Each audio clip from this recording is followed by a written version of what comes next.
तो तोड़िए सबसे पहले लखनऊ के रेलवे स्टेशन को, तोड़िए सबसे पहले लखनऊ की विधानसभा को, तोड़िए सबसे पहले चार मीनार, कुतुब मीनार, लाल किला, ताजमहल, तोड़िए सबसे पहले पुरानी पार्लियामेंट को। जैसे हर जगहों के नामों को आप बदलते हुए आए हैं, तो इस विश्वविद्यालय के नाम को भी आप बदल दें। केवल हिंदू मुसलमान का जहर घोलकर तो देश नहीं बचेगा। दोस्तों, आपने देखा होगा जैसे कि पिछले दिनों से जौहर विश्वविद्यालय को लेकर काफ़ी ज़्यादा चर्चाएं हो रही हैं। आखिर है कहाँ ये जौहर विश्वविद्यालय? जौहर विश्वविद्यालय रामपुर में स्थित है। इसका पूरा नाम मोहम्मद अली जौहर के नाम पे है, जो एक महान क्रांतिकारी रहे हैं, एक स्वतंत्रता सेनानी रहे हैं। ये विश्वविद्यालय आजम खान ने सन 2006 में बनवाया था रामपुर के अंदर, लेकिन अभी कुछ समय पहले सरकार ने इसको तोड़ने का आदेश दिया है कि इस विश्वविद्यालय में टोटल 40 कमरे हैं और उन 40 में से 38 कमरों को तोड़ने का गवर्नमेंट ने आदेश दिया है। आखिर ऐसा आदेश सरकार ने दिया क्यों है? आदेश को देते हुए सरकार ने हवाला दिया है कि जब ये विश्वविद्यालय बना था तो इसका नक्शा पास नहीं कराया गया था। रामपुर डेवलपमेंट अथॉरिटी से इसका नक्शा पास नहीं कराया गया था। अब अगर थोड़ा सा हम इतिहास में जाएं तो रामपुर डेवलपमेंट अथॉरिटी सन 2005 में बन चुका था, लेकिन ये विश्वविद्यालय बना 2006 में, यानी कि एक साल बाद, रामपुर डेवलपमेंट अथॉरिटी बनने के एक साल बाद जौहर विश्वविद्यालय बना था। तो सिंपल सी बात है कि इसका नक्शा बनना था, लेकिन आखिर ऐसी क्या चूक रही कि आजम खान ने इस विश्वविद्यालय का नक्शा नहीं बनवाया? तो उसको भी समझते हैं। जब रामपुर डेवलपमेंट अथॉरिटी 2005 में बन गया तो रामपुर डेवलपमेंट अथॉरिटी के अंदर केवल वो हिस्सा लिया गया जो रामपुर का मेन एरिया था वो लिया गया, लेकिन आसपास का एरिया इसमें नहीं लिया गया।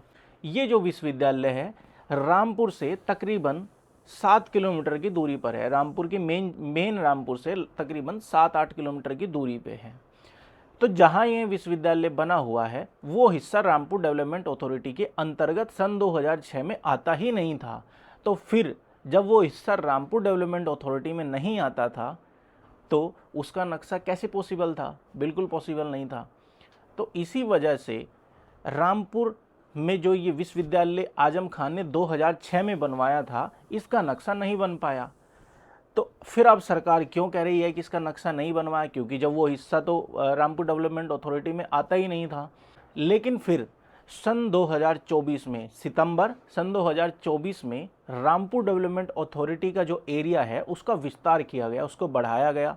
जब उसका क्षेत्र का विस्तार किया गया तो रामपुर के आसपास के कुछ गांव भी रामपुर डेवलपमेंट अथॉरिटी में आ गए, जिसमें ये एरिया जहाँ पे ये विश्वविद्यालय स्थित है, जहाँ पे ये विश्वविद्यालय बना हुआ है, वो वाला एरिया भी रामपुर डेवलपमेंट अथॉरिटी में आ गया।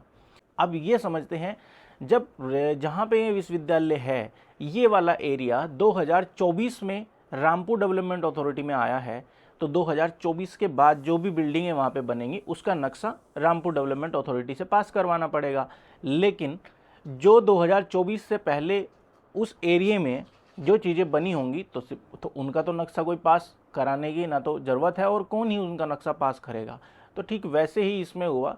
रामपुर बेशक 2005 में डेवलपमेंट अथॉरिटी बना, विश्वविद्यालय 2006 में बना, लेकिन विश्वविद्यालय जहाँ पे स्थित है वो हिस्सा रामपुर डेवलपमेंट अथॉरिटी में आता ही नहीं था। तो फिर इसके पीछे क्या कारण हो सकते हैं जो सरकार ने इस विश्वविद्यालय को तोड़ने का आदेश दिया है? हो सकता है कि वर्तमान सरकार की आजम खान, जिन्होंने इस विश्वविद्यालय को बनवाया था, उनसे कोई दुश्मनी हो। अगर उनसे कोई दुश्मनी है तो आजम खान तो ऑलरेडी जेल में पड़े हुए हैं। तो फिर क्या कारण हो सकता है? दोस्तों, जब ये विश्वविद्यालय बना था तो कुछ टाइम बाद वहाँ पे सुदर्शन न्यूज़ के संस्थापक सुरेश चौहान के, जो आरएसएस के बड़े चर्चित चेहरे हैं और हिंदुत्व के कट्टर भी कहे जाते हैं, वो इस विश्वविद्यालय के भ्रमण के लिए गए। और जब उन्होंने सारा विश्वविद्यालय देखा तो देखने के बाद उन्होंने केवल आजम खां को एक ही बात कही कि आजम खां साहब, आपने पूरी जीवन उल्टे काम किए हैं, लेकिन ये जो आपने विश्वविद्यालय बनवाकर काम किया है ये बहुत ही नैतिकता वाला कार्य है और ये आपने बहुत अच्छा कार्य किया है। आपके एक तरफ बहुत सारे गलत काम और एक तरफ ये विश्वविद्यालय बनवा देना, ये बहुत ही काबिल तारीफ़ है। तो एक तरफ तो वो लोग इस तरीके की बातें कह रहे हैं और एक तरफ सरकार इसको तोड़ रही है। क्या केवल इतना कि इसको आजम खान ने बनवाया है, या फिर इसलिए क्योंकि इसका नाम मोहम्मद अली जौहर के नाम पे है, केवल इसलिए इसको तुड़वा रही है? तो देखिए, आजम खां ने ये विश्वविद्यालय केवल और केवल अपनी जेब से नहीं बनवाया। ये विश्वविद्यालय जब बना तो इसमें ईंट लगी, इसमें सीमेंट लगी, इसमें रेता लगा, बजरी लगी, रोड़ी लगी, गारा लगा और मजदूरी लगी। जो जितना पैसा इसमें लगा है वो सब जनता का पैसा था, जनता के टैक्स का पैसा था। तो अगर आप इसे तोड़ दोगे तो इससे आजम खां को तो कोई नुकसान नहीं होगा, लेकिन इस भारत की जनता को, इस प्रदेश की जनता को काफ़ी ज़्यादा नुकसान होगा। और वहाँ जो विद्यार्थी पढ़ रहे हैं, फिर उसमें हिंदू हैं, मुस्लिम हैं, बौद्ध हैं, जैन हैं, जो भी जितने भी बिरादरियों के, जितने भी कास्ट के बच्चे पढ़ रहे हैं, उन सबको नुकसान होगा। केवल एक कम्युनिटी को अगर आप टारगेट कर रहे हैं तो केवल उनको नुकसान नहीं होगा, वहाँ हर व्यक्ति को, जो भी उस कॉलेज में रजिस्टर्ड है, हर उस व्यक्ति को नुकसान होगा। अब बात करते हैं इस विश्वविद्यालय के नाम की। अब एक कारण तो ये हो गया, अब दूसरा कारण है कि मोहम्मद अली जौहर के नाम पे विश्वविद्यालय बनाया, हो सकता है उस नाम से कोई गुरेज हो। अगर मोहम्मद अली जौहर के नाम से कोई दिक्कत है तो जैसे हर जगहों के नामों को आप बदलते हुए आए हैं तो इस विश्वविद्यालय के नाम को भी आप बदल दें। तोड़ने से बेहतर तो ये है कि आप मोहम्मद अली जौहर के नाम से विश्वविद्यालय बना है उसका नाम बदल दें। उसका नाम आप अपने आदर्शों के नाम पे रख लें, आप अपने बड़ों के नाम पे रख लें। मैं तो माननीय योगी जी से कहूँगा कि वो उस विश्वविद्यालय का नाम योगी अवैधनाथ जी के नाम से कर दें, दिग्विजय जी के नाम से कर दें, गुरु गोरखनाथ के नाम से कर दें, गोगा जी के नाम से कर दें, मिहिर भोज के नाम से कर दें। तमाम जितने भी इतिहास में क्रांतिकारी हुए हैं, योद्धा हुए हैं, तपस्वी हुए हैं, उन किसी के भी नाम से इस विश्वविद्यालय का नाम कर दे। इसमें गुरुकुल पद्धति का संचालन कर दे, इसमें ऋचाएँ पढ़वानी शुरू कर दें, तो वो भी एक विकल्प हो सकता है। लेकिन क्या तोड़ना विकल्प थोड़ा ही ना है। अगर केवल इस चीज के लिए कि इस विश्वविद्यालय का नक्शा नहीं है इसलिए इसको तोड़ा जा रहा है, तो ऐसी तो भारत में तमाम बिल्डिंगें हैं जिनका नक्शा नहीं बना हुआ है। जितने भी पुराने बड़े बड़े रेलवे स्टेशन हैं उनके नक्शे कहाँ हैं? उनके नक्शे उस टाइम मुझे तो लगता नहीं बनवाए गए होंगे। और बहुत सारी चीज़ों के नक्शे नहीं है। अगर तोड़ना विकल्प है तो तोड़िए सबसे पहले लखनऊ के रेलवे स्टेशन को, तोड़िए सबसे पहले लखनऊ की विधानसभा को, तोड़िए सबसे पहले चार मीनार, कुतुब मीनार, लाल किला, ताजमहल, तोड़िए सबसे पहले पुरानी पार्लियामेंट को। अगर तोड़ना ही केवल विकल्प है तो इन तमाम चीज़ों को तोड़ दीजिए। अगर आजम खां से कोई गलती हुई है, उनसे लाखों गलतियां हुई हैं, हम मानते हैं कि आजम खां से लाखों गलतियां हुई होंगी, करोड़ों गलतियां हुई होंगी, उन गलतियों का फल वो भोग भी रहे हैं। ईश्वर उन्हें और भी ज़्यादा दिक्कतें देगा। और अगर आपको तब भी संतुष्टि नहीं होती तो उन्हें और ज़्यादा कठिन, जितना ज़्यादा कठिन हो सकता हो उतनी कठिन आप सजा दे दीजिए। गलतियां हुई होंगी, गलतियां मानव स्वभाव है। जिससे कभी ना हो गलती उसे भगवान कहते हैं, जो गलती करके पछताए उसे इंसान कहते हैं, जो गलती पर करे गलती उसे हैवान कहते हैं, और जो गलती करके अड़ जाए उसे शैतान कहते हैं। मैं मानता हूँ कि आजम खां ने लाखों गलतियां की हैं, लेकिन उसका मतलब ये नहीं है कि आजम खां के द्वारा बनाया गया कोई विश्वविद्यालय को आप तोड़ दें, उसको ध्वस्त कर दें। और मैं तो सूबे के मुख्यमंत्री माननीय योगी आदित्यनाथ जी से भी कहूँगा कि महाराज जी आप ऐसा बिल्कुल ना करें, ताकि इतिहास के बख्तियार खिलजी का कंपेयर लोग आपसे करें आने वाले समय में। बख्तियार खिलजी ने जिस तरह से नालंदा विश्वविद्यालय को ध्वस्त करा था, उसकी लाइब्रेरी में आग लगा दी थी, जो 6 महीने तक जिसका धुआं आसमान में उड़ता रहा। तो आप ऐसी गलती बिल्कुल मत करें।